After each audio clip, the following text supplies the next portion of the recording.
क्योंकि उसके माइंड में वो कुत्ता नहीं है। समझ गए ना मैं क्या कहना चाह रहा हूँ? राइट। मैं इनडायरेक्टली बोल रहा हूँ, क्योंकि किसी इंसान को कुत्ता बोलना अच्छा नहीं लगता, गाली होती है। सर एक्चुअली मतलब मैं जैसे जो बहुत क्लोज रिलेशनशिप्स होते हैं जहाँ से आप इजीली आउट मतलब अपनी आपके पास ऑप्शन नहीं है कि आप एकदम बाहर निकल जाओ, क्योंकि बहुत सारे सेंटिमेंट्स, बहुत सारे लोगों के इमोशंस जुड़े होते हैं। Like I am talking about husband और वाइफ का जो रिलेशन होता है, अगर वहाँ पे कॉन्स्टेंटली ऐसी चीज़ें हो रही हैं कि आप आगे फिर उन पे ट्रस्ट नहीं कर पा रहे हो, तो उस सिचुएशन में क्या करना चाहिए?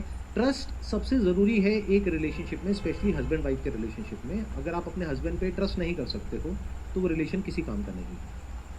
अगर आप अपने दोस्त पे ट्रस्ट नहीं कर सकते हो तो वो रिलेशन किसी काम का नहीं है। अब सवाल उठता है कि जो आप उस पर ट्रस्ट नहीं कर पा रहे हो वो आपकी अपनी प्रॉब्लम की वजह से हो रहा है या एक्चुअल में हो रहा है। एक्चुअल में। इफ़ यू से कि वो एक्चुअल में हो रहा है, डू यू हैव प्रूफ कि वो एक्चुअल में हो रहा है? इसको इस तरीके से देखो कि कल को अगर आपको कोर्ट में जाकर के उसके ऊपर केस करना पड़े, तो कोर्ट में जाते ही आप किसी के बारे में कुछ भी बोल दोगे तो सबसे पहले कोर्ट क्या कहेगा? प्रूफ। प्रूफ क्या है? कोई भी आकर के कुछ भी बोल सकता है, किसी के अगेंस्ट भी कुछ भी बोल दिया। प्रूफ क्या है आपके पास? तो if you have proof of what you are saying is true, then you have to see कि क्या मैं उसको इंटरपोलेट कर रही हूँ अपने माइंड में।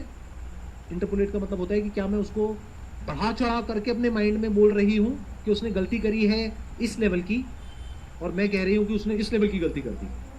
ये भी समझना पड़ेगा। तो it is not that simple and that straightforward. But इस तरह की क्रिटिकल थिंकिंग के लिए you need to have a peaceful mind. तब आप एक्चुअल में देख सकते हो, एक्चुअल में समझ सकते हो कि एग्जैक्टली चल क्या रहा है।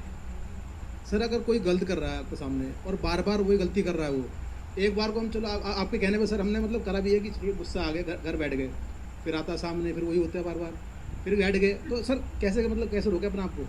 नहीं तो इसका मतलब आपने मेरी वीडियोस ध्यान से नहीं देखी। देखो मैं बताता हूँ, मैं ये नहीं कहता कि अगर कोई आपके साथ में गलत कर रहा है तो आप चुपचाप बैठ जाओ और कुछ मत करो डर करके। मैं कहता हूँ लड़ो, लेकिन शांत मन से लड़ो। अगर गुस्सा आ रहा है तो पहले अपने गुस्से को शांत होने दो।